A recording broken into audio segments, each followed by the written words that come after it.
श्री शिव महापुराणमासंहिता अध्याय 44 सगर की दोनों पत्नियों के वंश विस्तार वर्णन पूर्वक वैवस्वत वंश में उत्पन्न राजाओं का वर्णन। शौनक सगरस्यात्मजा वीराः कथं जाता महाबलाः विक्रांताः कष्टिसाहस्रा विदनाकेन वावद। शौनक बोले, हे सूत जी, सगर के 60,000 महाबली पुत्र किस प्रकार उत्पन्न हुए और उन्होंने किस प्रकार अपना पराक्रम प्रदर्शित किया, वह सब कहिए। सूतवाच, द्वे पत्न्यौ सगरस्यास्तां तपसा दग्ध किल्बिषे औरवस्तयोर्वरं प्रादात्तोखितो मुनिसत्तमः। सूत जी बोले, हे शौनक, महाराज सगर की 2 स्त्रियां थीं। उन्होंने तपस्या के द्वारा अपने पाप को दग्ध कर दिया। तब मुनिश्रेष्ठ और उन्हें प्रसन्न होकर उन्हें वर प्रदान किया। खष्टिपुत्र सहस्राणि एका भव्रे तरस्विनाम् एकं वंशकरं त्वेका यथेष्ठं वरशालिनी तत्रैवागत्य तान् लब्ध्वा पुत्रान् शूरान् बहूंस्तदा सा चैव सुखवे तुम्बं बीजपूर्णं पृथक् कृतम्। उनमें से एक ने तो महाबलशाली 60,000 पुत्रों का वर मांगा और दूसरी वरशालिनी ने स्वेच्छा से वंश वृद्धि करने वाले एक ही पुत्र को मांगा। पहली ने घर आने पर यथा समय बहुत से शूरवीर पुत्रों के वर के कारण पुत्र रूप बीजों से पूर्ण तुम्बी को उत्पन्न किया, जिसमें अलग अलग सभी बालक बीज रूप से वर्तमान थे। ते सर्वे ही स्वधात्रीभिर्ववृद्धुश्च यथाक्रमं घृतपूर्णेषु कुम्भेषु कुमारः प्रीतिवर्धनाः कपिलाग्नि प्रदग्धानां तेषां तत्र महात्मनां एकः 5 जनों नाम पुत्रो राजा बभूव। सगर को प्रसन्न करने वाले ये बालक पृथक पृथक घृत कुंभों में रखे गए और धाइयों ने यथाक्रम इनका पालन पोषण किया। आगे चलकर महर्षि कपिल की क्रोधाग्नि में जलकर भस्म हुए उन महात्मा पुत्रों के अतिरिक्त दूसरी रानी से उत्पन्न हुआ एक पंचजन नामक पुत्र बाद में राजा हुआ। ततः पंचजनस्यासी दंशुमान नाम वीरवान दिलीपस्तनयस्तस्य पुत्रो यस्य भगीरथः यस्तु गंगां सरिच्छ्रेष्ठामवातारयत् प्रभो समुद्रमानयच्चेमान् दुहित्रत्वं कल्पयत। इसके बाद पंचजन के पराक्रमी पुत्र अंशुमान हुए, उनके पुत्र दिलीप हुए, उनके पुत्र भगीरथ हुए, जिन सामर्थ्यवान ने नदियों में श्रेष्ठ गंगा को लाकर पृथ्वी पर उतारा तथा इन्हें समुद्र में मिलाया और इन्हें अपनी पुत्री बनाया।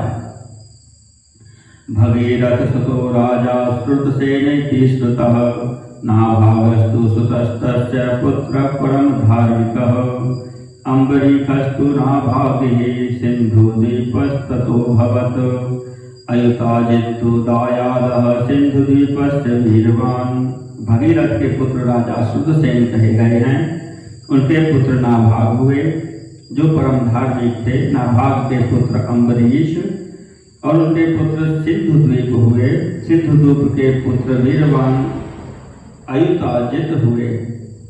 अयुताजित सुतस्त्वासीद ऋतुपर्णो महायशाः दिव्याक्ष हृदय यज्ञोऽसौ राजा नलसको भवत्। अयुताजित के पुत्र महायशस्वी राजा ऋतुपर्ण हुए जो दिव्य अक्षर द्युत क्रीड़ा के मर्वज्ञ थे एवं नल के परम सुहृद थे।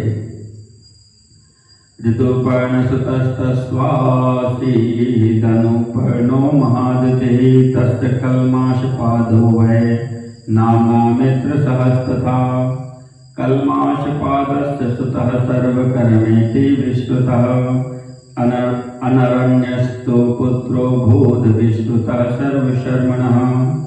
ऋतुपर्ण के पुत्र महातेजस्वी अनुपूर्ण हुए और उनके पुत्र कल्माशपाद हुए, जिनका दूसरा नाम मित्रसह भी था।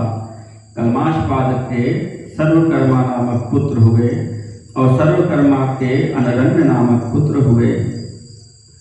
अनरण्य सुतो राजा विद्वान मुंडी द्रुहो भवत, निषधस्तश्च तनयो रतिः खट्वांगः। खट्वांग इत्यपि येन स्वर्गादिहागत्य मुहूर्तं प्राप्य जीवितं, त्रयोपि संचिता लोका बुद्धया सत्येन चानघ। अनरण्य के पुत्र विद्वान राजा मुंडीद्रुह हुए, उनके पुत्र निषध, रति और खट्वांग हुए। हे अनघ, जिन खट्वांग ने स्वर्ग से इस लोक में आकर मुहूर्त मात्र का जीवन प्राप्त कर अपनी बुद्धि एवं सत्य से तीनों लोकों का संग्रह किया। दीर्घबाहु सुतस्तस्य रघुस्तश्चाभवत् सुतः, अजस्तश्च तु पुत्रो भूत् तस्मात् दशरथो भवत्। उनके पुत्र दीर्घबाहु हुए और उनके पुत्र रघु हुए, उनके पुत्र अज हुए और उनसे दशरथ उत्पन्न हुए। रामो दशरथाज्ञे धर्मात्मा यो महायशाः, स विष्णुवंशो महाशैवः पौलस्त्यो येन घातितः। तच्चरित्रं च बहुधा पुराणेषु प्रवर्णितं, रामायणे प्रसिद्धं हि नातः प्रोक्तं तु विस्तरात्। दशरथ से रामचंद्र उत्पन्न हुए, जो धर्मात्मा तथा महायशस्वी थे, जो विष्णु के अंश तथा महाशैव थे और जिन्होंने रावण का वध किया था। उनका चरित्र पुराणों में अनेक प्रकार से वर्णित है तथा रामायण में तो प्रसिद्ध ही है, इसलिए यहाँ विस्तार से वर्णन नहीं किया गया। रामस्तनयो यज्ञे कुश इत्यति विश्रुतः, अतिथिस्तु कुशाज्ञे निकधस्तश्च चात्मजः। रामचंद्र के कुश नामक पुत्र हुए, जो अत्यंत प्रसिद्ध थे। कुश से अतिथि उत्पन्न हुए, उन अतिथि से पुत्र निषद हुए। निकधश्च नलः पुत्रो नभः पुत्रो नलस्य तु नभसा पुंडरीकश्च, क्षेम धन्वा तथा स्मृतः। निषद के पुत्र नल, नल के पुत्र नभ, नभ के पुत्र पुंडरी और उनके पुत्र क्षेम धन्वा कहे गए हैं। क्षेम धन्व सुतस्तस्त्वासीत् देवानीकः प्रतापवान्, आसीदहीन गुरुनाम देवानीकात्मजः प्रभुः। क्षेमन्ध्वा के पुत्र महाप्रतापी देवनीक थे और देवनीक के पुत्र राजा अहीनगु थे। अहीनगोस्तु दायादः सहस्वान्नाम वीरवान्, वीरसेनात्मजस्तस्य यश्चेक्ष्वाकुलोद्भवः। वीरसेनस्य दायादः पारियात्रो बभूवः, ततो बलाख्यस्य तनयः स्थलस्तस्माद्भूत्सुतः। अहीनगु के पुत्र पराक्रमी सहस्वान हुए तथा उनके पुत्र वीरसेन हुए। ये वीरसेन निषधराज नल के पिता वीरसेन से भिन्न इक्ष्वाकु कुल में उत्पन्न हुए थे। इनके पुत्र पारियात्र थे, जिनके बल नामक पुत्र उत्पन्न हुआ। बल के पुत्र नाम स्थल था, बल के पुत्र का नाम स्थल था। अर्कांश संभवस्तस्मात् पुत्रो यक्षः प्रतापवान्, तत्सुतस्त्वगुणस्त्वासी तस्माद् विधृतिरात्मजः। हिरण्यनाभस्तत्पुत्रो योगाचार्यो बभूवः, स शिष्यो जयेमि निमुनेर्ह्यात्मविद्याविशारदः। कौशल्यो याज्ञवल्क्योऽथ योगमध्यात्मसंज्ञकं, यतोऽध्य गान्नृपवराद हृदय ग्रंथि भेदनम। सूर्यदेव के अंश से उत्पन्न तथा अति पराक्रमी यक्ष स्थल के पुत्र थे। यक्ष के पुत्र का नाम अगुण था, जिनके पुत्र विधृति हुए। उनके पुत्र योगाचार्य हिरण्यनाभ हुए। वे महर्षि जैमिनी के शिष्य तथा अध्यात्म विद्या के विशिष्ट वेत्ता थे। इन्हीं नृपश्रेष्ठ हिरण्यनाभ से कौशल देशवासी याज्ञवल्क्य ऋषि ने हृदय ग्रंथि का भेदन करने वाला अध्यात्म योग प्राप्त किया था। तत्सुतो पुष्यनामा हि ध्रुवसंज्ञस्तदात्मजः अग्निवर्णसुतस्तस्य शीघ्रनामा सुतस्ततः मरुन्नामा सुतस्तस्य योगसिद्धो बभूवः असावास्तेत्यापि प्रभुः कलापग्रामसंगते तद्वासिभिश्च मुनिभिः कलेरन्ते स एव हि पुनर्भाविता नष्टं सूर्यवंशं विशेषतः। हिरण्यनाभ के पुत्र पुष्य थे और उनके पुत्र ध्रुव हुए। ध्रुव के पुत्र अग्निवर्ण थे जिनके पुत्र का नाम शीघ्र था। शीघ्र के पुत्र सिद्ध योगी मरु हुए जो कलाप ग्रामवासी मुनियों के साथ इस समय भी विद्यमान हैं। वे राजर्षि मरु कलयुग के अंत में नष्ट हुए सूर्यवंश का पुनः प्रवर्तन करेंगे। प्रथुश्रुतश्च तत्पुत्रः सन्धिस्तस्य सुतः स्मृतः अमर्षणः सुतस्तस्य मरुत्वांस्तत्सुतोऽभवत् विश्वसाहवः सुतस्तस्य तत्सुतो भूतप्रसेनजित् तक्षकस्तस्य तनयः तत्सुतो हि बृहद्बलः। उनके पुत्र प्रथुश्रुत हुए तथा प्रथुश्रुत के पुत्र संधि हुए। उनके अमर्षण हुए और अमर्षण के पुत्र मरुत्वान हुए। उनके विश्वसाह तथा विश्वसाह के प्रसेनजित हुए। प्रसेनजित से तक्षक का जन्म हुआ। प्रसेनजित से तक्षक का जन्म हुआ जिनके पुत्र बृहद्बल थे। एत इक्ष्वाकुवंशीया अतीताः सम्प्रकीर्तिताः शृणुता नागतान् भूपांस्तद्वंशान् धर्मवित्तमान् बृहद्बलस्य तनयो भविता हि बृहद्रणः बृहद्रणसुतस्तस्योरुक्रियो हि भविष्यति वत्सवृद्धः सुतस्तस्य प्रतिव्योमा सुतस्ततः भानुस्तत्तनयो भावी दिवाकुवाहनीपतिः सहदेवः सुतस्तस्य महावीरो भविष्यति तत्सुतो बृहदस्यो हि भानुमांस्तत्सुतो बली। ये इक्ष्वाकु वंश में अभी तक हुए राजागण यहाँ बताए गए हैं। आगे होने वाले धर्मविद राजाओं का उनके वंशधरों के विषय में श्रवण कीजिए। बृहद्बल का पुत्र बृहद्रण होगा और उसका पुत्र उरुक्रिय होगा। उरुक्रिय से वत्सवृद्ध और उससे प्रतिव्योमा होगा। प्रतिव्योमा से भानु और उससे सेनापति दिवाक होगा। दिवाक का पुत्र महावीर सहदेव तथा उसका पुत्र बृहदस्व होगा। बृहदस्व से भानुमान नामक बलवान पुत्र होगा।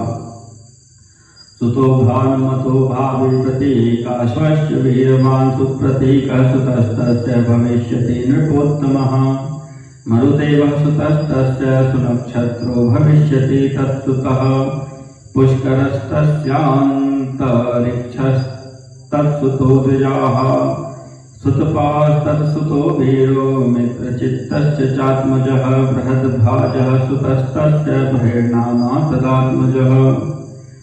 भानुमान का पुत्र भावी होगा और उसका पुत्र पराक्रमशाली प्रतीकाश्व होगा। प्रतीकाश्व से नृपश्रेष्ठ सुप्रतीक होगा। उससे मनुदेव तथा मनुदेव से सुनक्षत्र का जन्म होगा। हे ब्राह्मणों, उसका पुत्र पुष्कर होगा जिससे अंतरिक्ष का जन्म होगा। उससे सुतपा नामक वीर पुत्र होगा जिसका पुत्र मित्रचित होगा। मित्रचित से बृहद्भाज तथा उससे बर्हिक का जन्म होगा। कृतंजय सुतस्तस्य तत्सुतो हिरण्यजयः संजयस्तु मयस्तस्य तस्य शाक्यो हि चात्मजः शुद्धोदस्तनयस्तस्य लाङ्गलस्तु तदात्मजः तस्य प्रसेन जितपुत्रस्तत्सुतः शूद्रकाहुवयः ऋणको भविता तस्य सुरथस्तस्तुतः स्मृतः सुमित्रस्तत्सुतो भावी वंशनिष्ठान्त एव हि। बर्हि से कृतंजय और उससे रणंजय होगा। उसका पुत्र संजय तथा संजय से शाक्य का जन्म होगा। शाक्य का पुत्र शुद्धोद तथा उससे लांगड़ का जन्म होगा। उससे प्रसेनजित, प्रसेनजित से शूद्रक, उससे रुणक, रुणक से सुरथ, तथा सुरथ से वंश के अंतिम राजा सुमित्र का जन्म होगा। सुमित्रान्तोऽन्वयो यं वै इक्ष्वाकूणां भविष्यति राज्ञां वै चित्रवीर्याणां धर्मिष्ठानां सुकर्मणां।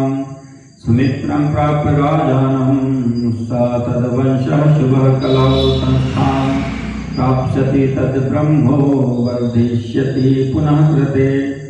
धर्म में निरत पवित्र आचरण वाले तथा सज्जनक पराक्रम से संपन्न इक्ष्वाकु वंशी राजाओं का यह वंश महाराज सुमित्र ही रहेगा। कलयुग में राजा सुमित्र के साथ ही यह शोभन राजवंश समाप्त हो जाएगा और पुनः ब्राह्मण सतयुग में बढ़ेगा। एतद् वैवस्वते वंशे राजानो भूरि दक्षिणाः इक्ष्वाकु वंश प्रभवाः प्राधान्येन प्रकीर्तिताः पुण्येयं परमा षष्टिरादित्यस्य विवस्वतः सातदेवस्य देवस्य प्रजानां पुष्टिदस्य च। इस प्रकार मैंने वैवस्वत वंश में हुए विपुल दक्षिणा देने वाले इक्ष्वाकु वंशी मुख्य राजाओं का वर्णन कर दिया। प्रजाओं को पुष्टि प्रदान करने वाले भगवान आदित्य के पुत्र वैवस्वत श्राद्ध देव की यह सृष्टि परम पुण्य प्रदान करने वाली है। पठन